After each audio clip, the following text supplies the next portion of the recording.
Panibagong araw na aming inarap para sa amin sa Philippine Sports na may patuloy nyo kaming gabayan at proteksyonan ang lahat ng mga atleta, mga coaches, mga parents, and officials at mga NSAs. Higit sa lahat, ang TAPS sa patuloy na pagbibigay ng suporta at pagsusulat ng mga mahalaga at detalyadong balita pagdating sa Philippine Sports. Ito po ang aming samot dalangin sa ngalan ni Jesus. Amen. Amen. Okay, national anthem po tayo. Anda, awit.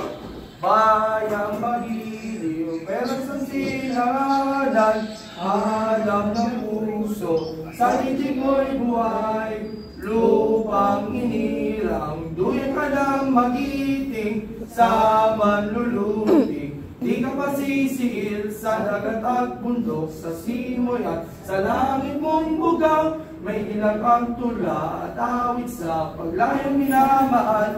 Ang isap ng watawat mo'y tagumpay na ng dinigdig. Ang bituin at araw niya kailan pa may dinagdidilim. Lupa ng araw ng wala ating pagsinta.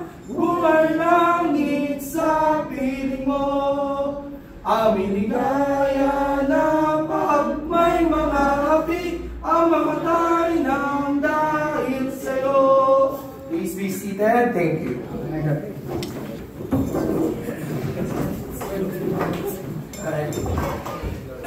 Good morning, TAPS family. Good morning, Philippine Sports. Good morning, Pilipinas.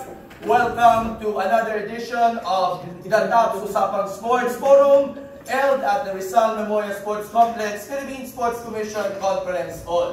Ako po si Gab Vera, ang pagsamantalan niyo mga kasama bilang moderator sa araw na ito. At ngayong pong araw, ang ating itatampok po natin ang dalawa sa mga popular na combat sports sa ating bansa, which is Wushu and Sambo. So bago po tayo mag-umpisa, sa ngalan po ng mga miyembro at opisyales ng tabloid organization in Philippine Sports, sa pangunguna po ng kanilang Pangulo, Ma'am Beth Repiso, ng Filipino Star ngayon, at ating main moderator, si Edwin Rolon, ng Sportech PH. Kami po ay napapasalamat po sa ating mga tagapagtaguyod, ang Philippine Sports Commission, headed by Chairman Richard Bachman, ang Bucharest Met at ang Belarus Persian Cuisine.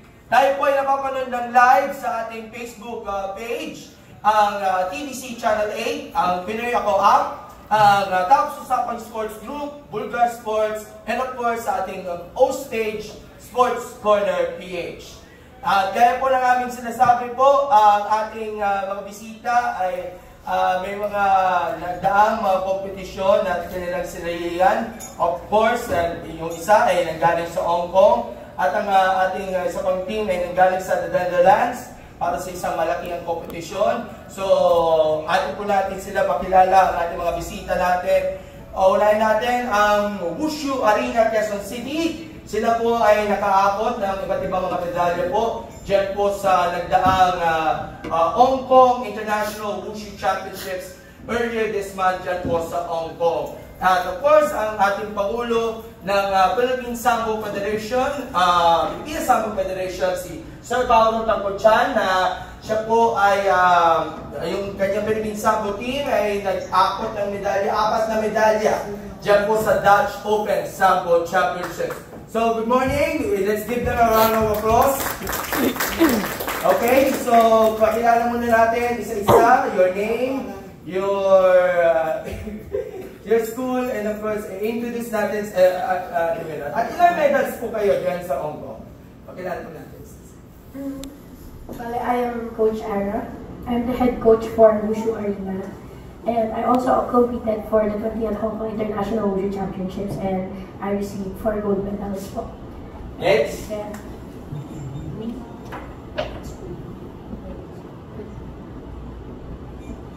I'm John Timothy Duran, and I'm in GFA Hong Kong.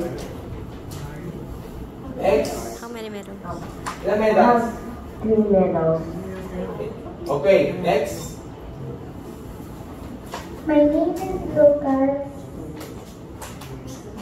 Your full name? What's your school? It was good. Counting KPI. And how many medals? 2. Next.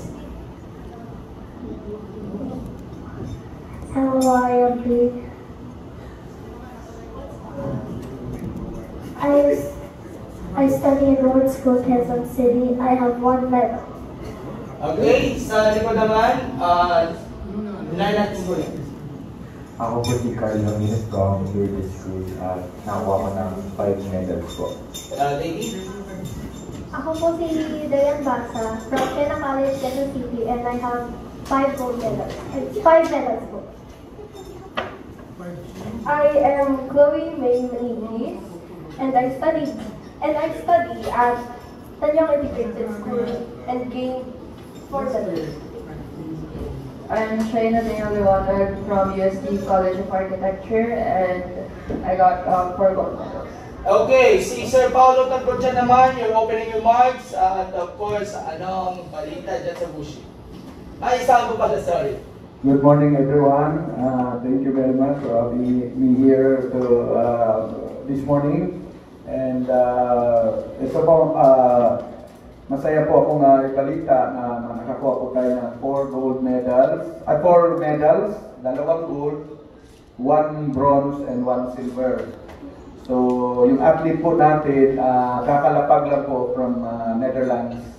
And yun, natuwa ang federation and nakadeliver sila ng medal. Although, napakalakas ng competition na nilaruan nila, and very happy ako sa kanilang performance at sila din ay nagtaas din yung level ng kanilang competition. Thank you. Okay, so umpisahan natin ang ating diskusyon kay Coach Ara. Although medyo you're not feeling well, but at least thank you so much pa rin sa inyong pagbisita dito sa Top Usapang Sports. Ano ba pakiramdam ninyo na, of course, after nitong competition, yung mga bata, and especially yun, nag-compete ka na rin, nakapag-compete na kayo sa isang first time international competition nga, at dyan pa mismo sa Hong Kong ginanap pa. They were very surprised and overwhelmed with the recognition we received. Of course, we are looking forward to more competitions locally and internationally. And then, sana po makas-join ng national team yung ilan naming mga youngsters. And of course, sa mga followers natin sa Tops at sa Sports Corner, sa mga hindi ko nakakalam, ako po 2 beses ako nakabisita sa inyong training sa Fisher Mall. At nasubaybayan ko yung training ninyo dahil of course, nanggaling kayo sa, of course, bagong tatag pa lang itong grupo ngayon. Yes, so, last year lang po next. Pero first timers kayo na mag-compete nga sa competition. Karamihan sa inyo, mga first timers, mga debutants, anong sentimento ninyo na, of course, matutupad niya ang pangarap na makalipad ng aeroplano papuntang Hong Kong para lang mag-compete niya sa international stage? More of talagang gulat kami, tapos syempre cramming sa mga routines kasi medyo late na namin nalaman kasi hindi namin siya talaga in-expect na magkaroon kami ng invitation at mag-qualify sila for the competition. And basically, of course, yung grupo ninyo is actually nag-umpisa ito sa mga trainings o para dito sa mga demonstrations like yung mga events. Yes, so valid demo group po talaga kami sa start. So, na-invite kami sa mga parties, small shows.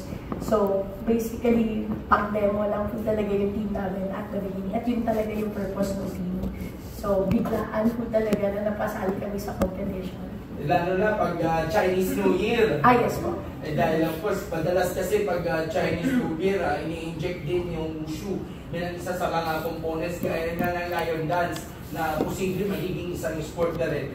So, paano niyo pinag-aanda ng ating koponan? Although this is the first time na mag-compete internationally, na maglaro nga diyan sa Hong Kong. Akalain mo, kahit pa paano, nakapag-gel kayo ng gusto sa training, lalo na every weekend ginaganap, even though may mga academic routines yung mga bata natin. So paano niyo pinag-aanda ng gusto? Kahit ikaw, you're also a playing coach there sa koponan natin.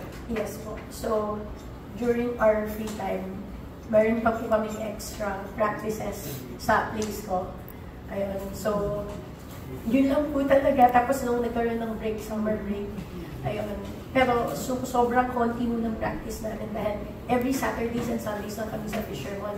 So, problem talaga namin ng venue. Pero yun nga, binigay naman nila yung best nila. So, nanonood sila ng videos nila, tapos binibigyan pa ng feedback. Doon lang po talaga umikat yung training namin. Okay, so to our kids muna, I have one question muna. How do you prepare nga for the tournament? How do you adjust your improvements in your competition? At gaano malaking katulong yung training ninyo upang makasa kayo ng gusto para dito sa Hong Kong tournament against all those na compete internationally? Bunayin natin sila. How do you prepare?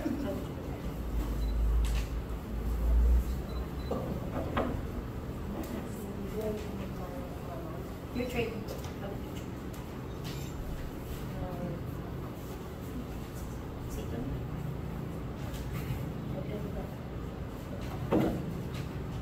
Go ahead. Well, How do you prepare for this competition po? Pasensya na, medyo may konting iyan na. Let's ask yung iba pa, members muna. Yung pwede magpapagtanong. How do you prepare? Practice. I was practicing Bubukan and Dilo. I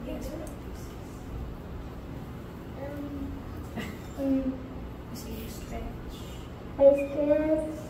and Warm-ups. warm-ups and Okay, sa mga nasa likod, sino pwede magsalita? How do you prepare as one group? Ano lang po, more on repetitions lang po. Tsaka teamwork po siguro. Hindi po kami ng mga parang kami po ni Coach Aaron feedback po sa isa't isa po. ako naman po, inaalala ko lang po lahat ng corrections ng mga routines ko. And then, natulungan din po ako ng team ko na i-correct yung mga standards ko, yung mga moves ko sa iba't ibang routine na sinilihan ko.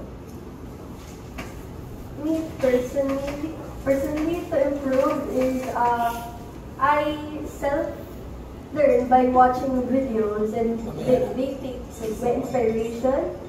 So, it just motivates me to do better each practice.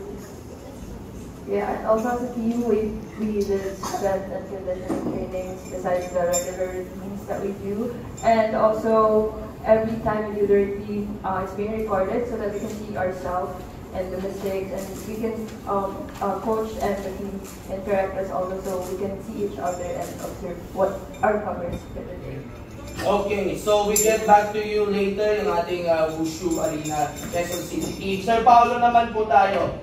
Sir Paolo, ang latest development natin, we have 4 medals for the Philippines Sambo team in the recent Dutch Open Sambo Championships in Delfzijl, the Netherlands.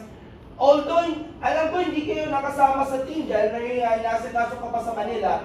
So, kamusta ang performance natin? Dahil of course, pagkiti ko na rin yung ilan sa mga nag-medals, sina Sydney C. Tangkotchan, who won the gold in plus 80. Si Coach H. Larida, nanalo ko siya minus 98. Yung, alam ko bagong salita ninyo, Maria Lua, sa minus 80, silver medal. And then si Chino yata is also won sa plus 98 kilograms and nakapit lang yung isang combat natin, si Godwin Labayan. So, can you talk about, talk to us, yung nangyari dyan sa Philippines Sambo team sa nagdaang Dutch Open. Kamusta performance all throughout based sa monitoring ninyo with the team?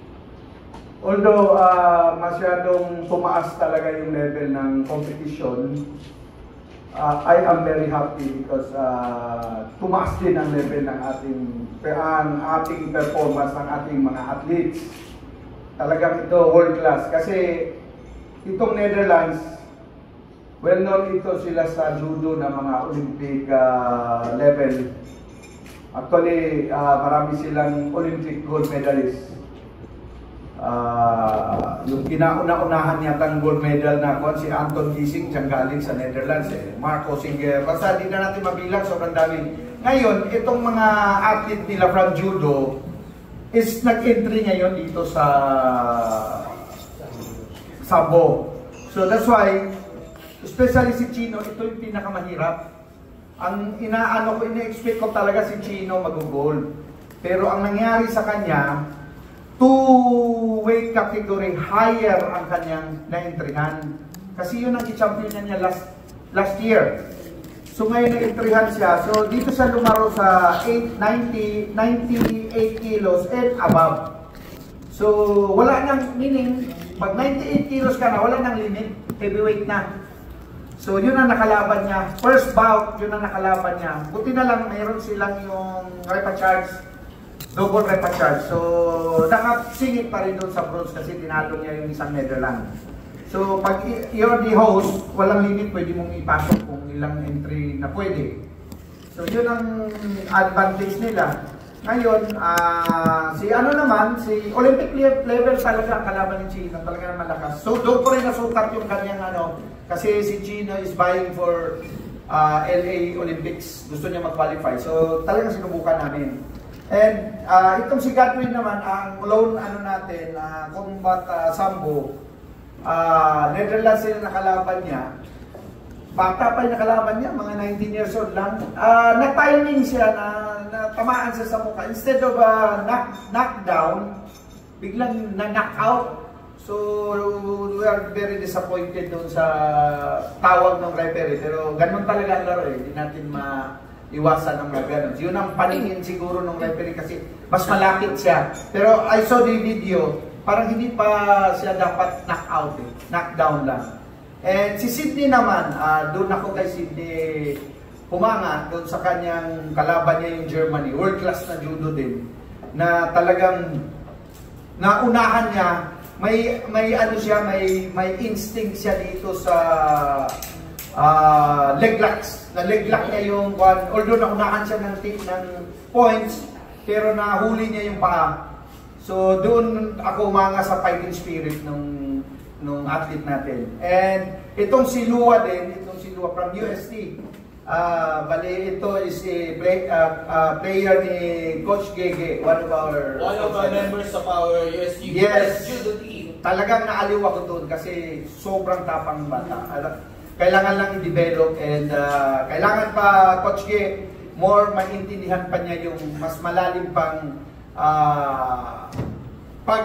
understanding, mas malalim pang pag-unawa, especially in the competition. Kasi siyempre, ito yung pinaka-first niya na kasabak na pinakamalaking competition. So, siguro sa katagalan, matututo rin siya. So, yun ang natin, yun ang report ko para dun sa performance ng mga artist natin. Nabanggit mo nga, Sir Paolo, na of course, nangibabaw pa rin yung fighting spirit ng bawat atleta natin. Kasama na rin si Godwin na although hindi siya nakapodium, pero at least he represents well for our country. Pero at least meron kayong mga great areas of concern na kailangan nyo lang i-improve or i-adjust o yung mga techniques na kailangan awakan para at least sa susunod na competition na nakasalang, at least makapag-uwi man lang muli, magtuloy-tuloy, maging consistent tayo sa mga medal finishes na natatamo ng ating Philippine Sambo team. Yes po, marami pa po nga dapat i-correct. And I forgot to mention, ito ang pinakamaganda. Kasi yung coach natin, bali yun na yung kapital natin Pinusta pa natin.